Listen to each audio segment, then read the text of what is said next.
Perhatian, PDKT Online akan dimulai beberapa saat lagi. Mari siapkan hati kita untuk memuji dan menyembah Tuhan. Shalom Sobat DC Ministry yang dikasihi Tuhan. Puji syukur kepada Tuhan, hari ini kita bisa kembali berjumpa dalam PDKT Online dengan kondisi yang baik tanpa kekurangan sesuatu apapun. Beberapa waktu yang lalu saat saya merenungkan firman Tuhan, Roh Kudus kembali mengingatkan saya tentang satu hal yang sangat penting, yaitu ketaatan. Kita semua tahu kalau yang namanya taat itu tidak selalu mudah. Apalagi kalau Tuhan meminta kita untuk melakukan sesuatu yang belum kita mengerti atau bahkan terasa berat untuk dijalani. Tapi satu hal yang saya percaya, Tuhan tidak pernah asal menyuruh. Kalau Tuhan minta kita untuk melangkah, Dia pasti juga akan menyediakan jalannya. Dia tidak akan pernah membiarkan orang yang taat berjalan sendirian. Karena Tuhan sendirilah yang akan bertanggung jawab atas hidup setiap orang yang mau percaya dan tunduk kepada kehendak-Nya. Nah, hari ini saya rindu mengajak kita semua untuk belajar dari teladan Abraham di Kejadian pasal 22. Dari kisah ini kita akan melihat bahwa ketaatan tanpa syarat itu bukan cuma menyentuh hati Tuhan, tetapi juga membuka jalan bagi penyediaannya yang luar biasa di dalam hidup kita. Dan seperti biasa, sebelum kita masuk lebih lanjut untuk membahas sharing pada hari ini, mari kita terlebih dahulu bersatu di dalam doa. Tuhan Yesus, kami bersyukur Engkau memberikan kepada kami kesempatan kembali berjumpa dalam PDKT Online hari ini untuk mendengarkan firman-Mu. Bukalah hati dan pikiran kami ya Tuhan, supaya kami bisa menangkap isi hati-Mu dan bukan hanya mengerti, tapi juga mau taat untuk melakukannya. Sembunyikan hamba di balik salib-Mu, di dalam nama Tuhan Yesus, mari kita yang siap untuk mendengar firman bersama kita katakan, Amin. Shalom, menyapa kembali Bapak Ibu, Saudara-saudariku, Sobat DC Ministry dimanapun berada. Judul sharing kita hari ini adalah Taat Tanpa Syarat, Jalan Menuju Penyediaan Tuhan. Mari langsung buka Alkitab kita dari kitab Kejadian, pasalnya yang ke-22, ayat yang ke-6 sampai dengan 14, dengan judul perikop yang ada di Alkitab kita, Kepercayaan Abraham Diuji. Mungkin sebagian besar dari kita sudah familiar dengan kisah ini. Tapi hari ini saya rindu kita untuk membahasnya secara lebih mendalam, karena sebenarnya di cerita ini tidak hanya Abraham yang sedang diuji kepercayaannya, tetapi Ishak juga. Kita akan coba membahas ayatnya satu persatu, dimulai dari ayat yang ke-6, demikian firman Tuhan. Lalu Abraham mengambil kayu untuk korban bakaran itu dan memikulkannya ke atas bahu Ishak anaknya, sedang di tangannya dibawanya api dan pisau. Demikianlah keduanya berjalan bersama-sama. Dari awal Abraham sudah tahu bahwa perintah Tuhan akan berujung kepada pengorbanan Ishak, anak yang sudah begitu lama ia nanti-nantikan. Jadi bisa dibayangkan betapa beratnya hati seorang Abraham saat harus menyerahkan anak yang begitu dia kasihi. Tetapi meskipun hatinya penuh dengan pergumulan, dia tetap memilih untuk taat. Di sisi lain, kita juga melihat ketaatan yang luar biasa dari seorang Ishak. Meskipun di ayat ini dia belum tahu bahwa dirinya yang akan dikorbankan, tetapi faktanya kan dia sudah cukup dewasa untuk menyadari bahwa ada sesuatu hal yang janggal ketika hanya dia yang diajak sendirian oleh ayahnya naik ke gunung, sementara bujang ayahnya tidak ikut. Tetapi Ishak memilih untuk percaya kepada ayahnya dan taat. Dari sini kita belajar bahwa yang namanya ketaatan itu bukanlah cuma soal melakukan perintah Tuhan, tetapi soal percaya kepada Tuhan bahkan ketika kita belum mengerti sepenuhnya.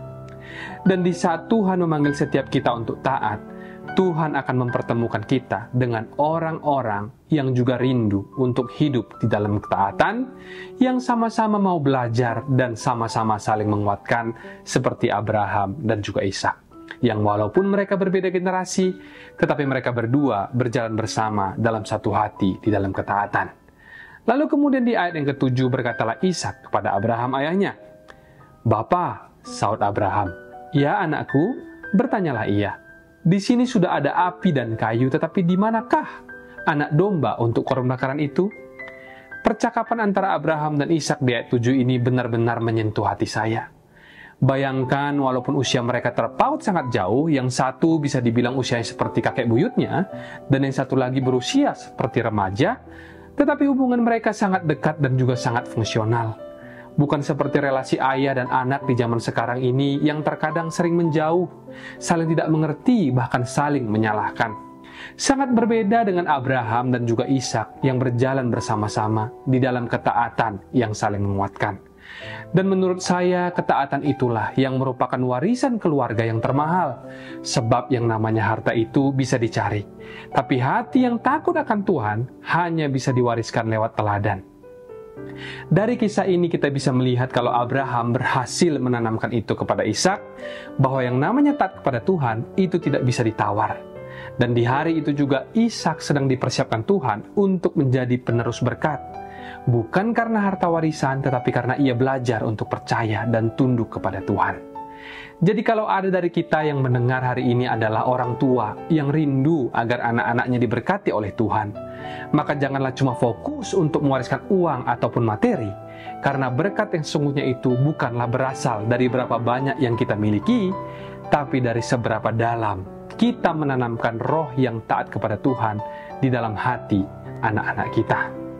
Lalu di ayat 7b kita bisa melihat Ishak bertanya dengan kritis kepada Abraham, katanya, "Ayah, di sini sudah ada api dan kayu, tapi di mana anak domba untuk korban bakaran itu?"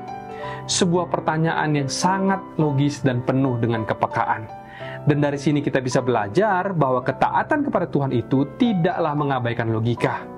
Justru Tuhan ingin agar kita memakai akal budi kita, tetapi akal budi yang sudah diperbaharui oleh firman-Nya. Tuhan tidak mengajarkan kita untuk menjadi orang yang dikit-dikit ngeroh tanpa fondasi, atau yang dikit-dikit suka berkata aku disuruh Tuhan ini atau aku disuruh Tuhan itu, tetapi hidupnya berantakan dan imannya tidak seimbang. Tuhan tidak pernah menyuruh kita untuk membuang logika. Yang Tuhan ingin adalah kita itu untuk melihat dari perspektifnya Tuhan, dari cara pandangnya Tuhan dengan mata iman. Meskipun Ishak saat itu belum tahu apa yang sedang terjadi sepenuhnya, tapi dia memilih untuk tetap percaya dan ikut apa kata ayahnya. Itulah yang dimaksud dengan ketaatan yang tanpa syarat. Bukan ketaatan yang buta, tapi percaya dengan hati yang lembut dan siap untuk diajar. Lalu Saud Abraham menjawab pertanyaan Ishak di ayat yang ke-8. Allah yang akan menyediakan anak domba untuk korban bakaran baginya, anakku. Dan setelah itu dituliskan, demikianlah keduanya berjalan bersama-sama. Di sini kita melihat bahwa Abraham tidak berdusta, tapi Abraham beriman. Abraham tentu saja tidak tahu bagaimana akhir daripada cerita ini, tapi satu hal yang ia tahu adalah ketaatan kepada Tuhan adalah kunci. Kadang ketaatan itu terasa sulit, bahkan sekalipun ketika perintahnya masuk akal. Misalnya ketika Tuhan meminta kita untuk mengampuni seseorang itu sampai 70 kali 7 kali, sakit sih memang sakit.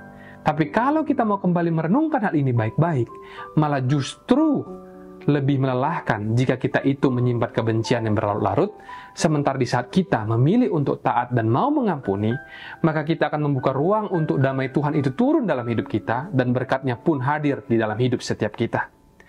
Nah, yang Abraham tahu pada saat itu, sekalipun dia harus kehilangan Ishak, Tuhan yang dia kenal sanggup untuk membangkitkan Ishak. Dan itulah yang dinamakan iman. Bahkan di dalam Ibrani 11 ayat ke-19 mencatat, Abraham percaya bahwa Allah sanggup untuk membangkitkan Ishak dari kematian. Abraham hanya percaya, dia tidak tahu sama sekali kalau di ujungnya nanti akan ada domba pengganti. Ketaatan sejati adalah menyerahkan diri sepenuhnya kepada kehendak Tuhan, bahkan ketika kita tidak tahu akhir daripada ceritanya. Dan di kalimat penutup ayat 8 ini, seakan mengulang sekali lagi ayat ke-6 sebelumnya yang mengatakan, demikianlah keduanya berjalan bersama-sama. Dua pribadi yang berbeda usia, tapi memiliki satu visi, yaitu taat kepada Tuhan. Dan dari sini kita bisa belajar bahwa ketaatan yang sejati itu membawa kekuatan. Ketaatan tidak hanya berdampak secara pribadi, tapi juga menular dan menjadi warisan bagi generasi selanjutnya. Mari kita belajar untuk berjalan dalam ketaatan, bukan sendirian, tetapi bersama dengan saudara seiman. Bangunlah komunitas yang saling mendorong di dalam firman, dan biarlah kisah hidup kita bersama keluarga, sahabat, dan komunitas rohani bisa menjadi kisah nyata tentang bagaimana Tuhan memimpin kita dari ketaatan yang satu menuju kepada ketaatan yang berikutnya untuk kemuliaan bagi nama Tuhan. Lalu di ayat 9 dikatakan, sampailah mereka ke tempat yang dikatakan Allah kepadanya. Lalu Abraham mendirikan mezbah di situ, Disusunnyalah kayu, diikatnya Ishak anaknya itu, dan diletakkannya di mezbah itu di atas kayu api. Di ayat ini kita melihat bahwa Abraham dan Ishak akhirnya tiba di tempat yang ditunjukkan Tuhan. Abraham mulai mendirikan mezbah dan menyusun kayu bakar. Pada momen ini kita bisa membayangkan keduanya bekerja sama, seorang ayah dan anaknya menyusun kayu dengan setia, sama seperti sebelumnya mereka berjalan bersama-sama. Sampai suasana pun seketika berubah, ketika semuanya sudah siap dan Abraham mulai mengingat Ishak. Bisa dibayangkan pasti Ishak sangat terkejut, yang tadi awalnya mereka bersama-sama menyusun kayu, tiba-tiba dia diikat oleh ayahnya sendiri. Taat yang sebelumnya dilakukan bersama, kini menjadi pengalaman yang sangat pribadi, di mana masing-masing daripada mereka harus menghadapi ujian mereka sendiri-sendiri. Ayahnya Abraham harus menahan air mata dan berkata dalam hatinya, "Aku harus lebih mengasihi Tuhan daripada anakku sendiri." Sementara anaknya Ishak, yang sebenarnya bisa saja melawan, karena secara fisik dia juga jauh lebih kuat daripada ayahnya Abraham, tetapi dia tetap percaya dan menyerahkan dirinya. Dia yakin kalau ayahnya tahu apa yang dia lakukan, dan dia tahu bahwa Tuhan yang tetap memegang kendali. Dan disinilah kita diajarkan, kalau taat itu mungkin saja terasa lebih mudah saat dilakukan bersama-sama. Tetapi akan datang satu titik di dalam hidup kita, di mana kita harus taat sendirian. Tidak ada yang bisa menggantikan posisi kita, tidak ada juga yang bisa mewakili ketaatan kita kepada Tuhan. Waktu Ishak mulai diikat, dia berdiri sendirian di hadapan Tuhan. Demikian pula Abraham juga sendirian ketika dia mengangkat tangannya hendak menyembelih anaknya pada saat itu. Yang namanya ketaatan tanpa syarat itu selalu berujung pada satu keputusan. Aku mau percaya sepenuhnya kepada Tuhan meskipun tidak ada jaminan apapun. Dan di titik inilah kita tahu taat itu bukan soal tahu apa hasilnya, tapi soal percaya kepada pribadi yang memanggil kita. Ayat 10, sesudah itu Abraham mengulurkan tangannya lalu mengambil pisau untuk menyembelih anaknya. Tetapi berserulah malaikat Tuhan di ayat 11 dari langit kepadanya, "Abraham, Abraham," sahutnya, "Ya Tuhan." Di sini Abraham tidak hanya sekedar berbicara atau berjanji kepada Tuhan, tapi dia bertindak sesuai dengan perintah Tuhan. Mungkin ada banyak dari antara kita yang selama ini seringkali berjanji-janji kepada Tuhan tapi tidak menempatinya, lalu kemudian menyesal. Abraham tidaklah begitu, saudaraku. Dan ketika dia melangkah di dalam ketaatan, Tuhan tidak membiarkannya begitu saja. Bukankah seruan Tuhan dicatat di kitab Kejadian hari ini kita baca, bahwa Tuhan berseru dari langit di saat Abraham hendak melakukan perintahnya? Itu artinya, orang yang taat tidak perlu mengangkat suara untuk didengar, karena ketaatan mula yang akan membuat Tuhan bersuara. Dan waktu Tuhan berseru dari langit, itu bukan hanya berkomunikasi, tapi juga untuk mengafirmasi. Tuhan ingin menunjukkan kepada dunia bahwa Dia berkenan kepada Abraham. Jadi kalau kita mau hidup berkenan, rahasianya itu satu, yaitu cuma taat. Dan biarkan Tuhan yang nanti berseru atas nama kita. Orang yang benar-benar taat pada Tuhan tidak perlu mempromosikan dirinya sendiri. Tuhanlah yang akan menyebut nama kita dan memperkenalkan kita kepada dunia. Tidak ada yang bisa meniru urapan Tuhan di dalam hidup kita. Buah yang baik tidak bisa dipalsukan, begitu pula lah dengan perkenanan Tuhan. Tidak bisa ditiru oleh siapapun. Kalau kita taat, Tuhan yang berseru kepada kita. Ayat 12 lalu ia berfirman, "Jangan bunuh anak itu dan jangan kau apa-apakan dia. Sebab telah kuketahui sekarang bahwa engkau takut akan Allah dan engkau tidak segan-segan untuk menyerahkan anakmu yang tunggal kepadaku." Kalau kita perhatikan, yang berseru dari langit ini bukanlah malaikat biasa. Di sini dituliskan malaikat Tuhan dengan huruf besar semua. Dan itu menuju kepada Tuhan sendiri, atau lebih tepatnya adalah Tuhan Yesus dalam bentuk penampakan di Perjanjian Lama. Sebelum Dia turun sebagai manusia. Di saat Abraham menjawab, "Ya Tuhan," dan lalu Tuhan berseru kembali, itu menunjukkan bahwa inilah pribadi Allah sendiri yang sedang berbicara langsung kepada Abraham. Lalu kata Tuhan, "Sebab telah kuketahui sekarang bahwa engkau takut akan Allah."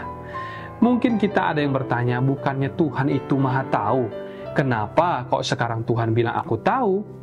Disinilah misteri daripada ketaatan itu sendiri. Tuhan memang tahu segalanya, tetapi ketaatan adalah bahasa yang mengungkapkan isi hati kita kepada Tuhan. Sewaktu kita taat, kita sedang berkata kepada Tuhan, Tuhan, inilah hatiku, aku ini milik-Mu sepenuhnya. Bukan karena Tuhan tidak tahu, tapi karena Tuhan sedang memberi kita kesempatan untuk membuktikan dengan perbuatan nyata, bukan cuma lewat kata-kata. Terkadang kita suka berkata, Tuhan, kalau aku sembuhkan aku akan melayani. Atau Tuhan, kalau nanti Engkau memberkati aku akan mulai memberi. Yang seperti itu menurut saya tidak akan terlalu mempan sih. Kenapa? Karena ketaatan bukanlah soal menunggu semuanya ideal dulu, baru kita bergerak. Tetapi dimulai dari hati yang langsung melangkah meskipun belum semuanya jelas. Kalau hatimu tergerak untuk memberi, maka berilah. Kalau hatimu tergerak untuk melayani, maka layanilah. Karena di saat Anda melakukan itu, Anda sedang berkata kepada Tuhan, hatiku tidak berada pada berkat, tetapi pada Engkau ya Tuhan. Dan percayalah, Tuhan melihat hati yang seperti itu. Lalu ayat 13, Abraham menoleh dan melihat seekor domba jantan di belakangnya yang tanduknya tersangkut dalam belukar. Abraham mengambil domba itu lalu mengorbankannya sebagai korban bakaran pengganti anaknya. Setelah Abraham mendengar suara dari sorga yang menghentikannya, ia menoleh dan saat itu juga ia melihat seekor domba jantan yang tanduknya tersangkut di semak belukar. Pertanyaannya adalah kenapa sebelumnya tidak kelihatan? Apakah dombanya baru muncul pada saat itu atau sebenarnya sudah ada di sana dari tadi? Alkitab tidak menjelaskannya secara mendetail, tapi satu hal yang bisa kita tarik sebagai pelajaran adalah kita baru bisa melihat apa yang Tuhan sediakan setelah kita berjalan di dalam ketaatan. Mungkin sebelumnya Tuhan sudah menyiapkan semua jalan keluar dan semua pertolongan, tapi mata kita tertutup oleh rasa takut, ragu, atau keputusasaan. Dan ketaatanlah yang membuka mata rohani kita. Ketika kita taat, barulah Tuhan mengizinkan kita untuk melihat hal-hal yang sebelumnya tersembunyi, baik itu berupa penyediaan, solusi, jawaban doa, bahkan penghiburan yang selama ini kita rindukan. Hanya hati yang taat yang bisa melihat apa yang Tuhan ingin kita lihat. Dan selanjutnya di ayat 14 saat terakhir, dan Abraham menamai tempat itu Tuhan menyediakan. Sebab itu sampai sekarang dikatakan orang di atas gunung Tuhan akan disediakan. Karena Tuhan menyediakan, di sanalah keluar satu gelar Tuhan yang sangat terkenal, Jehovah Jireh, yang artinya Tuhan adalah penyedia. Jehovah Jireh muncul bukan tanpa sebab. Di atas gunung Tuhan, di tempat di mana Abraham menunjukkan ketaatan yang luar biasa, disitulah Tuhan menyediakan korban pengganti, yaitu domba yang terjebak di semak-semak. Ini mengajarkan kepada kita bahwa di tempat di mana kita benar-benar menundukkan hati kita untuk taat kepada Tuhan, barulah Tuhan akan menyediakan apa yang kita butuhkan. Jadi kita tidak bisa hanya sekedar mengklaim-klaim Jehovah Jireh tapi tanpa mengerti apa konteksnya. Seperti yang diajarkan oleh Abraham, ketaatan kepada Tuhan adalah kunci utama untuk melihat bagaimana Tuhan menyediakan segala yang kita perlukan di dalam hidup ini. Jehovah Jireh itu artinya di saat kita taat kepada Tuhan dan berani percaya kepadanya, maka kita akan melihat kemuliaan dan penyediaannya di dalam hidup kita. Dari sharing hari ini, saya akan bagikan 3 poin untuk kita catat dan renungkan, dimulai dari poin yang pertama. Ketaatan membuka penyediaan Tuhan. Abraham awalnya juga tidak mengetahui bagaimana cara Tuhan akan menyediakan pengganti untuk Ishak.